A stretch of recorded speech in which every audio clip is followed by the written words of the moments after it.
What's up, guys? Welcome back to another episode of Cards and Coffee. On today's deck talk, we're not only going to be talking about a deck that I personally think is one of the best decks of the format right now, but I just went undefeated at last weekend's 3v3 case tournament with this exact deck list. We'll go through the card by card, go over exactly what I played and why I played it, and in the end, I'll even show you guys my side deck, and I'll give you my honest opinion about what I think about this deck and why I took it this weekend. Now, I will say not only did I go undefeated for the tournament, but my team was also undefeated throughout Swiss, and we won our way all the way through Top Cut, making our way to the finals, only to lose the last match where it mattered. Shoutouts to Brian and Gospel. It was a lot of fun. We had a lot of jokes, and we pretty much clowned on each other the entire tournament. It was a bunch of fun. So even though our team couldn't pull it out in the end, my deck performed amazing and I played nothing but meta. So I thought this would be a perfect opportunity to not only go over Swordsoul Tenyi, but show you my own personal list that had a lot of success against meta. And when it's all said and done, who knows, maybe you'll want to go pick up this deck. And like most of my deck talks, I'll even show you guys a combo at the end, just so you guys have an idea of what the heck this deck can do.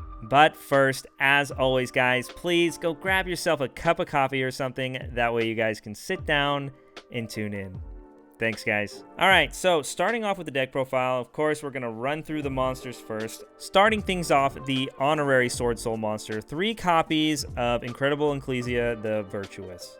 Now, earlier this month, I did a deck talk on Swordsoul Enforcer, and in that, I went over a lot of the intricacies of what the heck this deck does, so I'm not going to spend too much time explaining what these cards do, at least in this episode, but if you want to learn what these cards do, go back to that deck profile. There's a lot to learn and a lot of info I go over, and I even show you guys some basic combos at the end as well. Plus, by the end of this, maybe you just don't like the Tangis, and maybe the Enforcer package sounds better to you, so go check that profile out if you haven't already.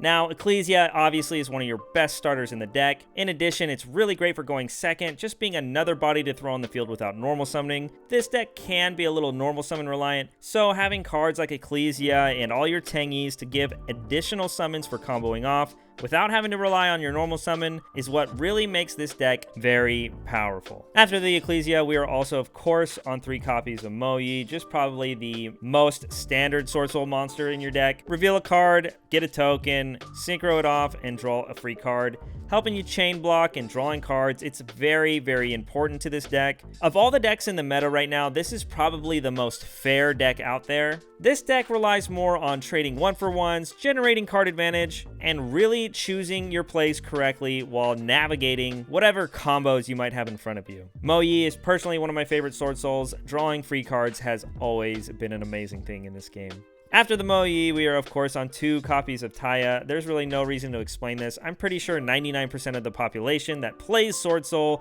is on 2 copies. I don't think there's any debate for any other number except maybe 3, but even then, I think 2 needs no explanation. After that, we are also, of course, on the 3 copies of Long Wong, just your best extender in the deck, giving you access to all your level 10 synchros, all in one card without using your normal summon. Makes for one of the best powerhouses in Archetype, and of course it burns your opponent for 1200, which I didn't burn anybody for game, but the burn definitely contributed to a couple OTKs throughout the tournament. That's it for the Swordsoul package. Again, it's nothing crazy, nothing game breaking, nothing revolutionary, but in the end, that's the tried true package that really worked for me throughout the whole tournament. Now, for the Tangy Monsters, I am on 3 copies of Ashina. This is the main combo starter for your deck. In case you don't know what these Tengis do, they all have similar effects where if you control no effect monsters, you can special summon them from your hand. And in addition, when they're in the grave or in the hand, they have an effect you can activate by banishing them if you control a non-effect monster. And in this case, it would be either your Link one or any of the tokens you bring out off of your Swordsouls. What Ashina's effect is when you banish it is it can special summon any Tangy monster from your deck except itself. And if you do, you can't special summon monsters for the rest of the turn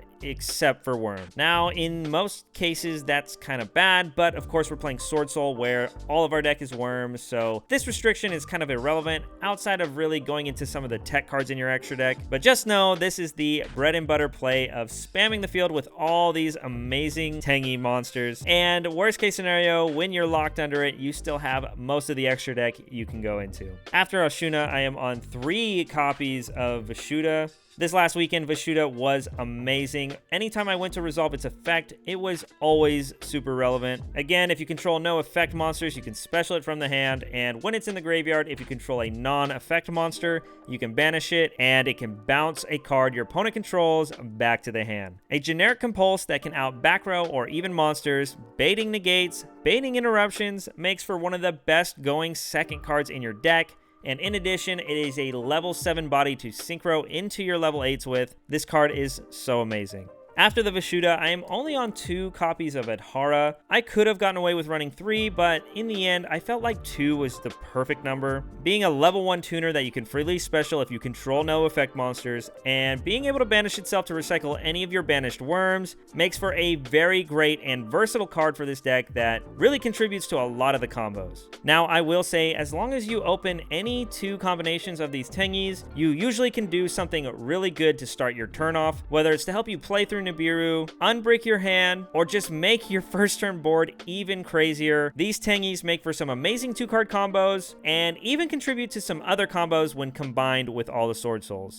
Now, that's it for the Tenyis. This honestly felt like the perfect ratio over the weekend, and there was never any number of a specific card that I regretted playing. After that, I did play hand traps this weekend, and the meta's been playing out in a weird way recently where people will opt to play more board breakers than they will hand traps. Not because one's better than the other, but most likely because they feel their hand traps aren't that impactful, whereas if they're playing 3 droplets and 3 Dark Ruler and maybe Evenly or Lightning Storm in the main, it makes it to where you have these really high impact cards that just break boards, and a lot of people are taking this philosophy in their deck building right now, and because of that, that's the exact reason I think you have to play a lot of hand traps. I am on 3 copies of Effect Veiler, 3 copies of Ash Blossom, and 3 copies of Impermanence. Yes, I was on 9 hand traps this weekend, and all of them overperformed immensely. There was even a game where I opened 3 Effect Veiler against Virtual World, and somehow I still won that game. Like I just said, everybody's cramming all these board breakers in your deck, and one thing about Swordsoul that's amazing is it's really good at diversifying your interruptions, whether it's monster negates on the field or your trap card set. So even if you get Dark Rulered, you at least have your trap to interrupt. But also adding a layer of hand traps as interruption makes it to where even if these amazing board breakers are played against you, you have a lot more to fall back on in your hand that you know your opponent can't touch unless they draw the one of Called by the Grave. Personally, I think the magic number is about 8 hand traps right now, and if you can afford to fit more, then I definitely think you should consider it.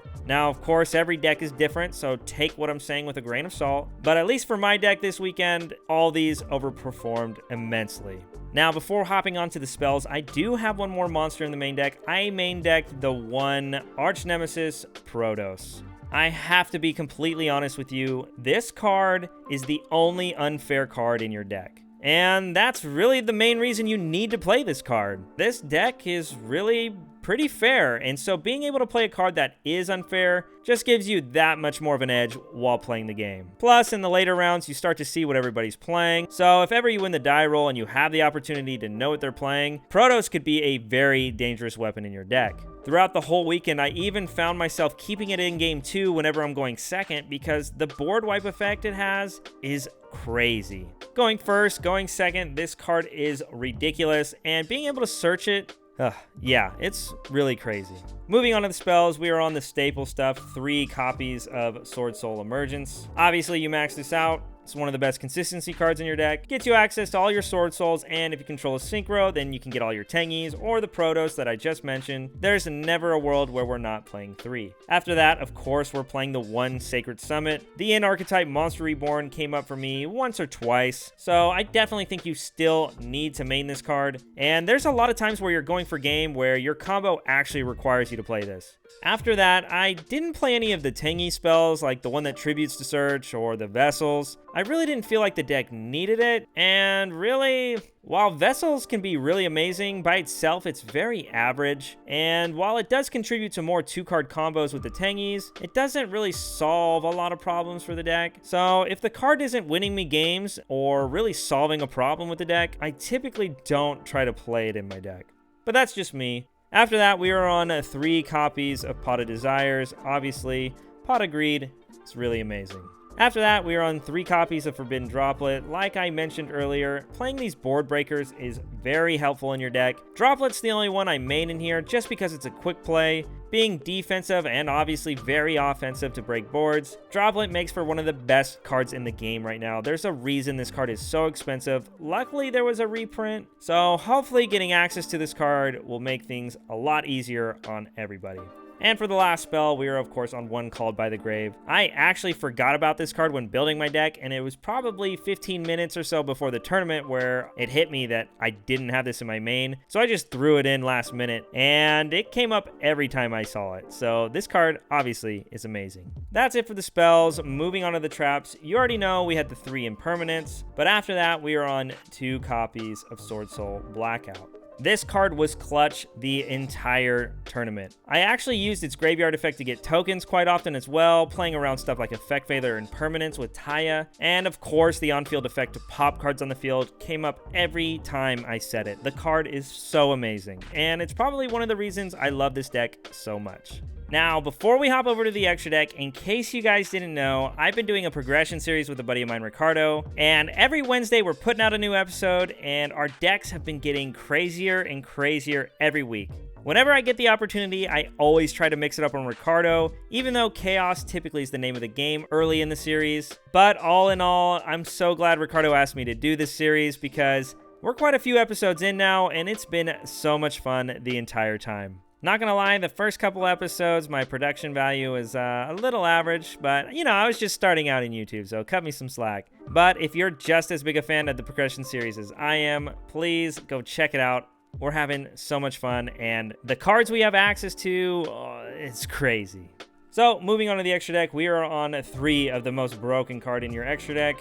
3 Monk of the Tangi. Just a generic Link 1 that takes a non-Link Tangy monster. So, in case you don't know, this is the main way you get your Tangis in the grave. You'll special one from hand, link it off to this guy, and now you'll have a non-effect monster on the field, so you can banish whatever Tangi you just linked off from the graveyard for whatever effect you need. You could get away with playing 2 copies of this card, but personally, I've found that 3 comes up a lot more than any other card that I would add to the extra deck. After the monks, I do play one more link, the Shaman of the Tenyi. This card comes up quite frequently. At first, I didn't think this card was going to be all that great, but in case you don't know what it does, you can discard a card and then target a worm in your graveyard and special summon it. And the restriction it puts on you is you can't activate extra deck monster effects that aren't Tangy monsters. So after the effect resolves, you can't like pop with Baroness or anything. It also has another effect that comes up a lot more than you would think. If ever a non-effect monster battles one of your opponent's monsters, you can activate this card's effect to destroy a card your opponent controls. A lot of people forget about this effect, so it definitely catches a lot of people off guard. This effect works with Monk of the Tenyi and obviously any of the tokens you bring out with your Sword Souls. After that, just a bunch of good generic synchro stuff. We're on obviously the 2 copies of Grandmaster and the 1 copy of Shangying. Again, I've explained what these cards do pretty thoroughly in the other deck talk, but just know Grandmaster is your main searcher and effect negation, and Shangying is a powerhouse. I think I got this thing up to somewhere over 6,000 attack one game. It was pretty crazy. Actually, now that I'm thinking about it, Shangying overperformed immensely. I really didn't expect it to be as great as it was this weekend. After that, we are of course on the 1 Baron de Fleur. Even though you have the restriction of being locked into worms, you still go into this card quite frequently. Sometimes you don't do it first turn, but more times than not, you're pretty much guaranteed to make this card at least once or twice a match. After that, we have our Yang Zing package. We have the 2 copies of Baxia, the 1 copy of Yazi,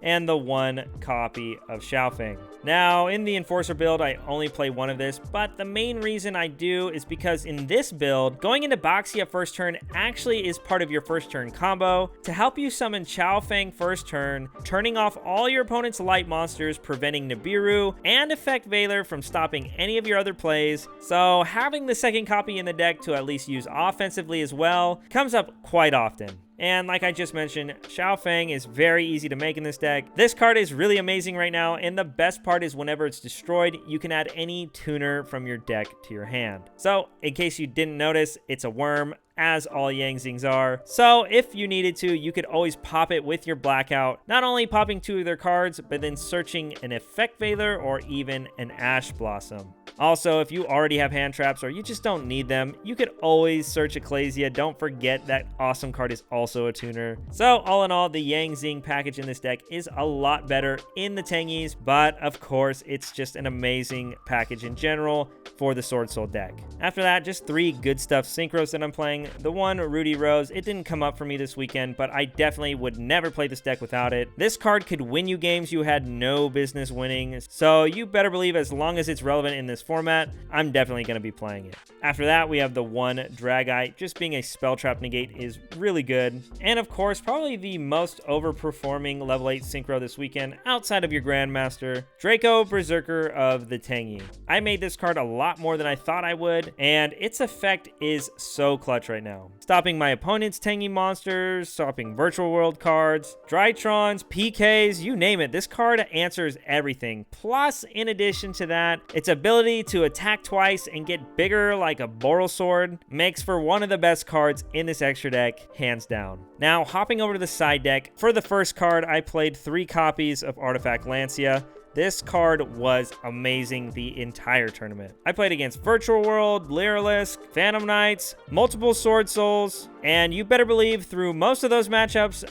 Artifact Lancia was pretty clutch. Obviously, being able to just shut down a whole mechanic is a very amazing card. Plus, a lot of people don't know, but Lancia is not once per turn, and it definitely came up in Top Cut where when I was playing against Phantom Knights, I activated a Lancia in response to one of his monster effects. He chained Called by the Grave, and I was able to chain my second Lancia. Now, of course, it doesn't really take skill or anything to activate 2 Lancias, but the fact that I had him completely turned his turn off, and I was instantly able to win the game the following turn. After Lancia, I also played 2 copies of Droll and Lockbird. I actually didn't draw this card at all this weekend, so I really can't tell you if it was amazing or not, but in theory, this card's just amazing against everything. Bird Up, Phantom Knights, Invoke Dogmatica, Drytron. On paper, this card's actually really good against everything except for Swordsoul, and for that reason, I don't main it. Swordsoul is definitely a very popular deck right now. After that, the only spell card I cited this weekend was 3 copies of Cosmic Cyclone. Not only is this just generic back row removal that works against like Eldritch or Shaddoll Schism or you name it, but this is also one of the best going second cards against any of these Scythe decks. Being able to hit the artifact whenever they go to use their DPE makes it to where even if they have the combo that can let them resolve the effect twice, Cosmic Cyclone completely turns it off. I think right now, as long as these Dagda combos are running around, this card should be pretty staple for everybody. After that, I felt like I needed another board breaker outside of Forbidden Droplets, so I opted to side 3 copies of Evenly Matched. Now, I didn't know how this was going to perform this week, but on paper, this is the best board wipe, but I could definitely see people trying to side deck Lancia against me. I don't really know if that's correct or not, but if ever they felt it was, then it would definitely punish me if I happened to side Evenly Matched when going second as well. I actually sided this in the mirror match, and my opponent went first turn Grandmaster set 4, and well, Evenly Match cleaned it up pretty swiftly.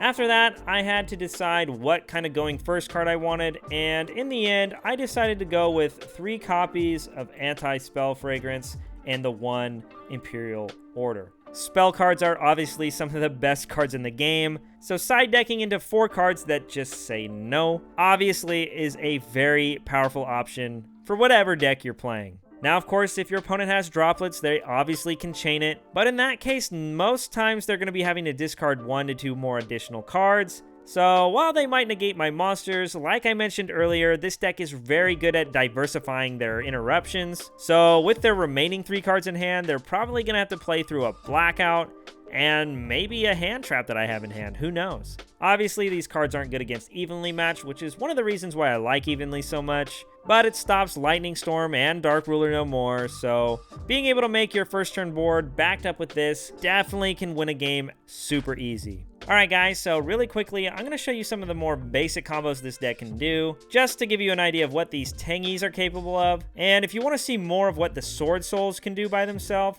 again, go check out the other deck profile I did with the DPE build. there's a lot more info for you guys to learn from. So, like I mentioned earlier, any 2 Tengis can accomplish something for your deck. So I'll go ahead and show you what 2 Tengis get you. In this case, we're going to do the weaker of the 2 combos. We're just going to start with the 1 Vishuddha and the 1 Adhara. Now, this combo really is super straightforward, super simple, and probably doesn't need to be explained, but I'll show you guys anyway, because really this combo comes up pretty frequently. At the end of the day, the Grandmaster is the name of the game. Getting to that card really just gets your whole deck going. So starting things off, obviously you control no effect monsters, so you're going to activate Vishuddha's effect in hand and special summon it to the field. After that, you're plainly just going to normal summon Ashina, which happens to be a level 1 tuner in case you haven't noticed. And Vishuddha's a level 7, so now we can synchro them off, and that makes for the one and only Grandmaster.